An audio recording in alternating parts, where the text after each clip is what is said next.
রাত ঠিক 2:45। বাকি শহর তখন গভীর ঘুমে ডুবে, কিন্তু সেই সময় জেগে থাকে একটা চায়ের দোকান। না, কোনো সাধারণ দোকান নয়। এই দোকান খুলে ঠিক রাত 2টোর পর, আর বন্ধ হয় ভোরের আলো ফোটার আগেই। লোকের মুখে শোনা যায়, ওখানে চা খেতে আসে শুধু মরা মানুষ। আমার নাম শাকিল। আমি একটা ছোট প্রোডাকশন হাউসে কাজ করি। 3 বছর আগে একটা ডকুমেন্টারি শ্যুট করতে গিয়েছিলাম খুলনার এক প্রাচীন গ্রামে, চরনগর।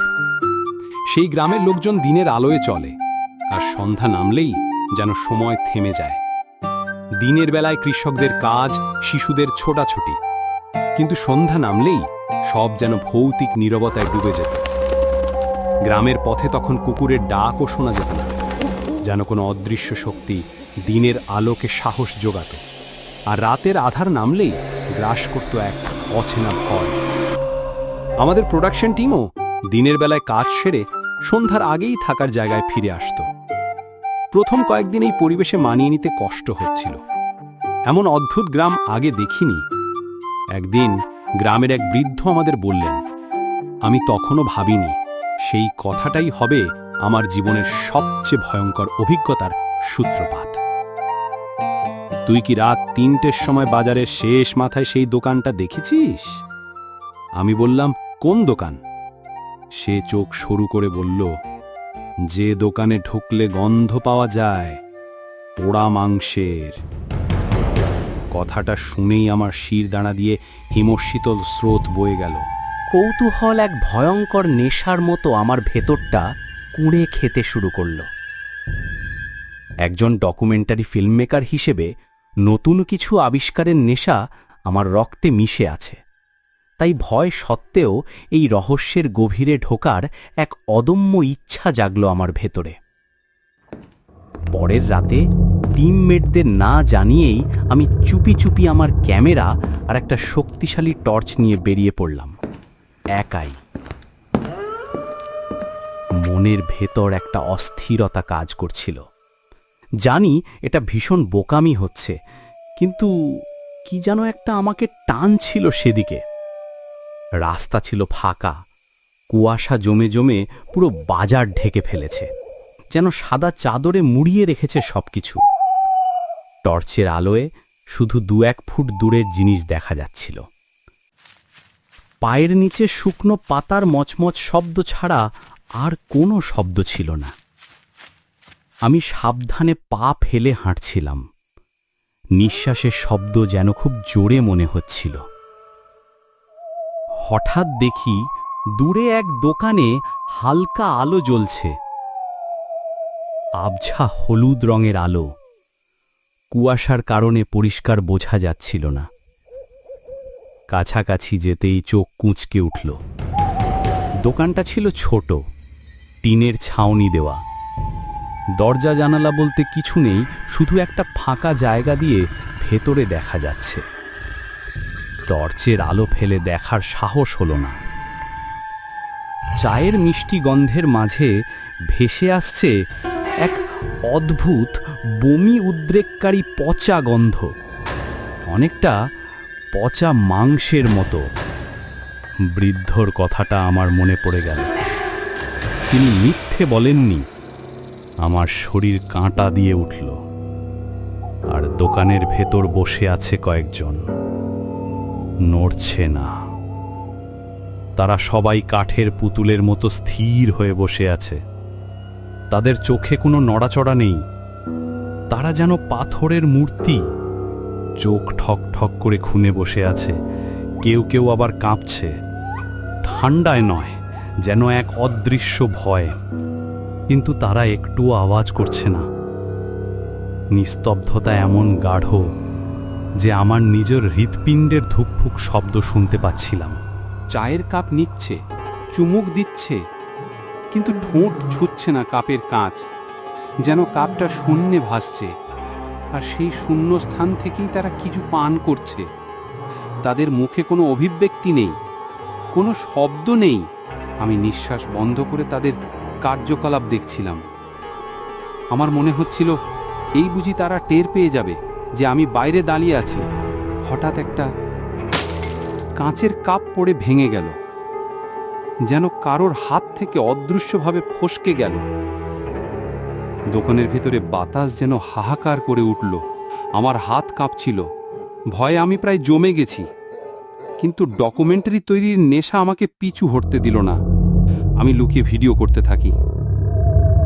ক্যামেরার লেন্স দিয়ে দেখতে পাচ্ছিলাম তাদের বিকৃত চেহারা, তাদের পোশাকগুলো পুরনো, ময়লা, আর তাতে রক্তের মতো কিছু কালচে দাগ। তাদের চুল উস্কো খুস্কো, যেন অনেক দিন ধরে কেউ যত্ন নেয়নি। ঠিক তখনই দোকানদার লোকটা তাকালো আমার দিকে। সে ছিল শীর্ণ গায়ে, কিন্তু তার চোখগুলো অন্ধকারে জ্বলছিল, দুটো লালেরা মতো। সে হাসল, না হাসি না, সেটা যেন একটা বিকৃত বিকারগ্রস্ত মুখ টানাটানি। তার মুখের চামড়া টান টান হয়ে ছিঁড়ে যেতে চাইছে, দাঁতগুলো কালো হয়ে যাওয়া। সেই হাসি দেখে আমার পেটের ভেতর মোচড় দিয়ে উঠল। সে একটা বিকৃত ঘর ঘরে গলায় বলল, তুইও কি চা খাবি? আমি উত্তর না দিয়ে পিছিয়ে যেতে থাকি। দৌড়ানোর শক্তি যেন আমার পায়ে নেই, আমার শরীর অবশ হয়ে আসছিল। আর তখনই দেখি যাদেরকে আমি মানুষ ভেবেছিলাম তারা সবাই উঠে দাঁড়িয়েছে ধীর গতিতে, জড় পদার্থের মতো। তাদের শরীরের হাড়গুলো যেন মচমচ করে উঠল। চোখে নেই কোনো সাদা অংশ, পুরোটা কেবল কালো, ঠিক যেন দুটি কালো গর্ত। সেই চোখগুলো যেন আমাকে টেনে নিতে চাইছে অন্ধকারের জগতে। তারা সবাই হেঁটে আসছে আমার দিকে, ধীরে ধীরে, নিঃশব্দে। তাদের প্রতিটি পদক্ষেপ যেন আমার হৃৎপিণ্ডে আঘাত হানছিল। তাদের দিকে যত তাকাচ্ছিলাম ততই স্পষ্ট হচ্ছিল তাদের বিভৎস রূপ। কারো কারো মুখ অর্ধগলিত, কারো কারো হাতে নখগুলো অস্বাভাবিক লম্বা। আমি দৌড় দিতে শুরু করি, পাগলের মতো। কুয়াশার ভেতর রাস্তা খুঁজে পাচ্ছি না। আমি শুধু দৌড়াচ্ছি আর দৌড়াচ্ছি, জীবন বাঁচাতে। আমার পেছনে তাদের পায়ের শব্দ শুনছিলাম না, কিন্তু অনুভব করছিলাম তাদের অস্তিত্ব। তাদের ঠান্ডা শ্বাস যেন আমার ঘাড়ে এসে লাগছিল। চারপাশ থেকে শোনা যাচ্ছে কিছু অস্পষ্ট ফিসফিসানি, এবার তুইও থাক, তুইও থাক। সেই ফিসফিসানি যেন কুয়াশার সাথে মিশে আমার কানের পর্দা ফাটানোর চেষ্টা করছিল। আমি এলোমেলোভাবে দৌড়াচ্ছিলাম, হোঁচট খাচ্ছিলাম। একসময় হোঁচট খেয়ে পড়ে যাই, হাঁটুতে প্রচণ্ড ব্যথা পেলাম। উঠার চেষ্টা করতেই মনে হলো কেউ আমার পা ধরে টানছে। বরফ শীতল একটি হাত আমার গোড়ালি চেপে ধরল। সেই হাত থেকে পচা গন্ধ আসছিল। আমার চোখ বন্ধ হয়ে যাচ্ছিল, ঠান্ডা হয়ে যাচ্ছিল শরীরটা। একটা তীব্র হিম আমাকে গ্রাস করছিল। আমি শেষবারের মতো শ্বাস নেওয়ার চেষ্টা করলাম, মৃত্যুর শীতল পরশ অনুভব করছিলাম। আমার সব শক্তি যেন শেষ হয়ে গেছে। হঠাৎ এক বৃদ্ধার গলা, খুব দুর্বল কিন্তু তীক্ষ্ণ একটা কণ্ঠস্বর। বাড়ি যা বাবা, আর কোনোদিন এই দোকানের দিকে তাকাস না।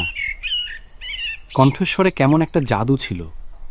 মনে হলো এক ধাক্কায় আমার শরীর থেকে সমস্ত অন্ধকার সরে গেল। চোখ খুলে দেখি আমি শুয়ে আছি মসজিদের বারান্দায়। চারদিক আলোয় ভরা। ভোরের নরম সূর্যের আলো চারপাশকে স্নিগ্ধ করে তুলেছে। বাতাসে পাখির কলরব শোনা যাচ্ছে। পাশেই একজন অচেনা লোক দাঁড়িয়ে আছে। সে বলল, ভাই, আপনি অজ্ঞান হয়ে পড়েছিলেন রাস্তায়। গ্রামের লোকেরা আপনাকে দেখে এখানে নিয়ে এসেছে। আমার শরীরে তখনও ভয়ের রেশ লেগেছিল, কিন্তু দিনের আলোয় সেই ভয়টা যেন কিছুটা ফিকে হয়ে গেল। উঠে বসে আমি চারপাশে তাকালাম, কিন্তু সেই চায়ের দোকান বা ভূতের কোনো চিহ্ন নেই। সব যেন একটা দুঃস্বপ্ন ছিল। সেই রাতে ফিরে এসে আমি দ্রুত ক্যামেরা খুলে দেখলাম আমার বুকের ভেতরটা ধুকধুক করছিল। সব ফুটেজ ডিলিট। আমার রাতের বেলা তোলা প্রতিটি মুহূর্ত সেই ভয়ঙ্কর দৃশ্য কিছুই নেই। মনে হলো যেন কোনো অদৃশ্য শক্তি সব মুছে দিয়েছে। আমি হতাশ হয়ে গেলাম। আমার জীবনের সবচেয়ে বড় আবিষ্কার হয়তো চিরদিনের জন্য হারিয়ে গেল। কিন্তু একটা জিনিস রয়ে গেছে, শুধু একটা ছবি। আমার ক্যামেরার মেমোরি কার্ডে কেবল একটি স্থির চিত্র অক্ষত ছিল, এক কাপ চা আর একজোড়া কালো চোখ ক্যামেরার দিকে তাকিয়ে আছে। সেই ছবিটা যেন জীবন্ত, সেই কালো চোখ দুটো যেন আজও আমাকে তাড়া করে। সেই ছবিটা আমি কাউকে দেখাতে পারিনি। এই রহস্যময় অভিজ্ঞতা আমি আর কারো সাথে শেয়ার করিনি, কারণ কে বিশ্বাস করবে এমন কথা? তাই বলি বন্ধুরা, রাত যত গভীর হয় চা তত মজার নয়। আর কোনোদিন যদি দেখো মাঝরাতে কোথাও একটা দোকান খোলা, যেখানে অস্বাভাবিক নীরবতা, যেখানে অস্বাভাবিক গন্ধ, দয়া করে চোখ ফিরিয়ে নিও, দৌড়ে পালিয়ে যেও সেই জায়গা থেকে। কারণ সেই দোকানে মানুষ নয়, ভূতেরা চা খায়, আর তারা চায় তুমিও তাদের সঙ্গী হও। ভিডিওটি ভালো লাগলে সাবস্ক্রাইব করো ইসরাত অ্যানিমেশন, আর পারলে একটা শেয়ার করে দিও বন্ধুদের সঙ্গে।